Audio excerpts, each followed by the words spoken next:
Nice to be here with you again on this channel. My name is Olukemi Ade-Adeniji. Last week we talked about productivity, and I remember mentioning something about remote work. So today we want to look at how, as an organization, we can build a culture of remote work. Why is that necessary? It is necessary because in this part of the world, remote work has not been something that has been widely accepted until now. So many organizations are just getting used to it and trying to develop it. What is remote work in itself? Some people call it telecommuting. It simply means working from a place that is not your office, a place that is different from your workplace. It could be your house, it could be a choice spot that you just love. It has, however, become the new normal.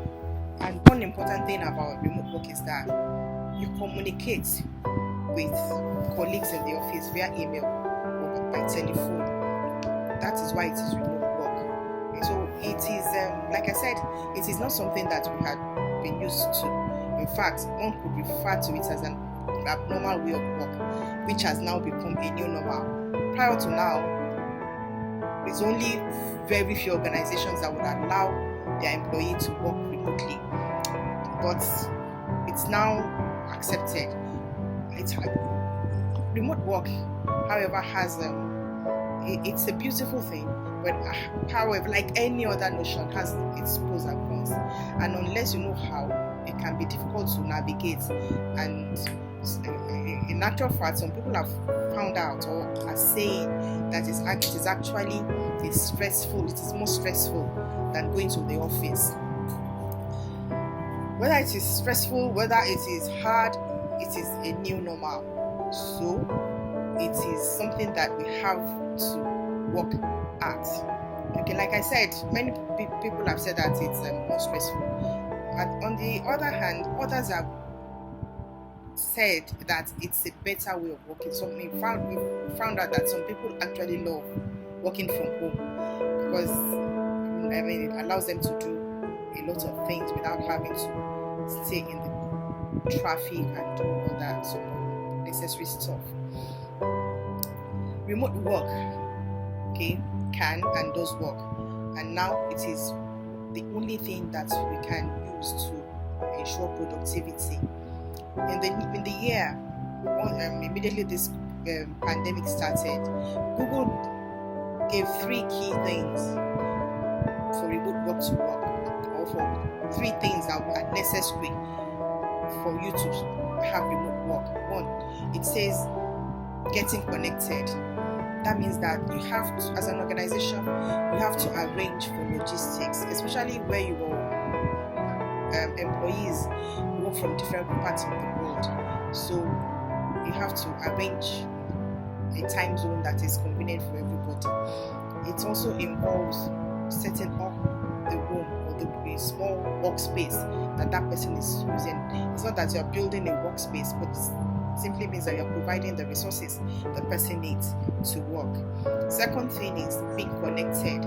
That is making sure that whatever technology each person needs for that work is made available, is provided for.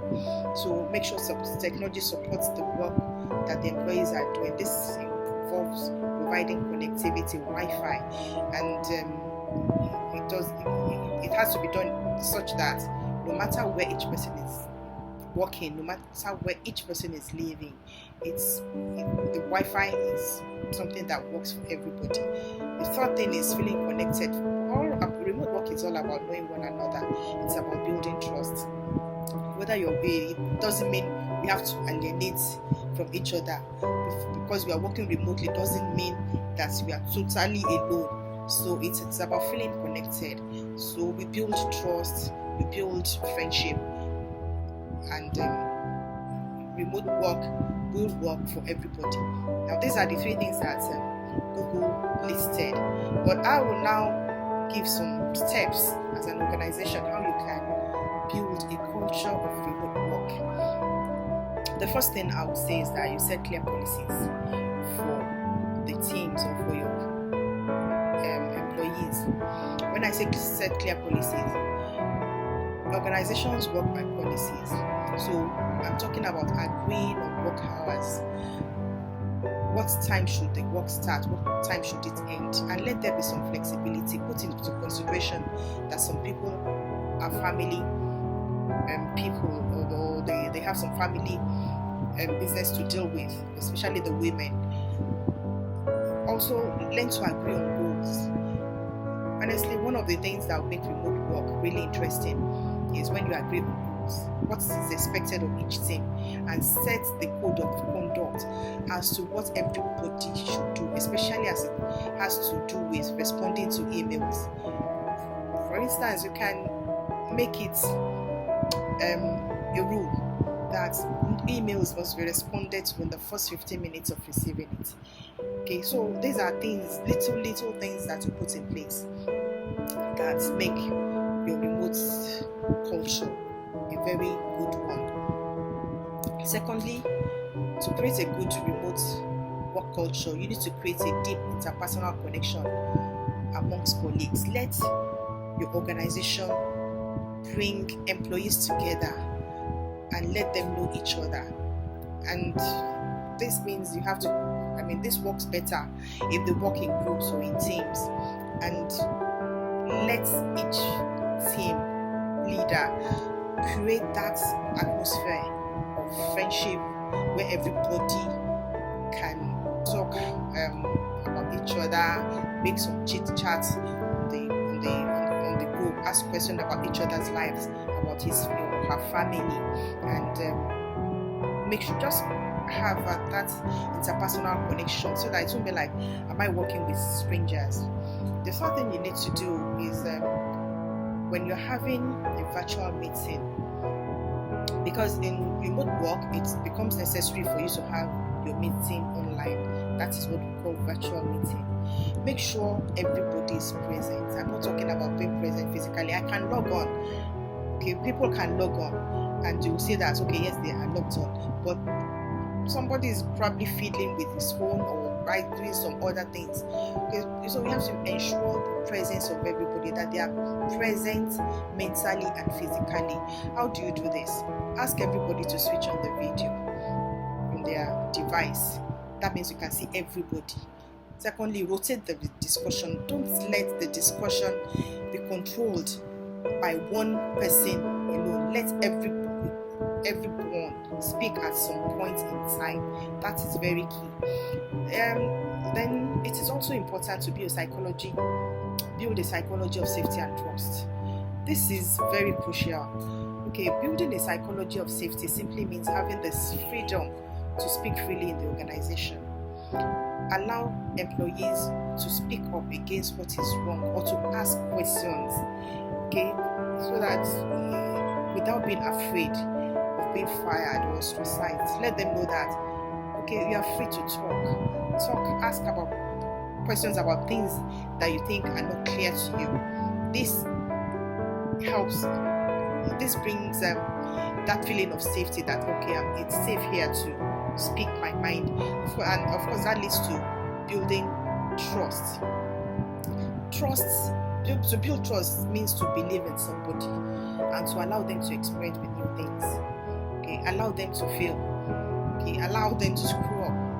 I'm not saying that you should allow them to be careless. It's not to encourage carelessness, but let everybody, as they let them grow in the work, let them learn from their mistakes, and that's. You are not there for them to want to, but on their own, let them know that, okay, it's safe for me to try something new, and if it doesn't work, I can always learn from it and do it better the next time. Okay, and then it's also important to let your employees know that remote work, as easy as some may think it is, it can be challenging. So let them ask questions, encourage them to liaise with their colleagues, with their line managers, create a line of communication where everybody can ask questions. Lastly, remote work is not supposed to be just about work. There is need to create an in-person experience once in a while. That means that create a day Set a day apart, probably once in a month, at the end of the month. Let them celebrate one another, celebrate birthdays. It can be online, it can be virtual, and it can also be once in a while. You can gather in small groups in the office and have fun. So those are things that you need to do as an organization, whether we like it or not. Remote work has become something that everybody has to do, and our productivity can still be maintained. In fact, it can even increase. Okay, so I wish for you as an organization that putting these little things into practice will really boost your productivity. Thank you so much for watching, and if you have questions, please feel free to post them on this channel. Those questions will be answered. And if you like this video, please click on the like button and subscribe to this channel.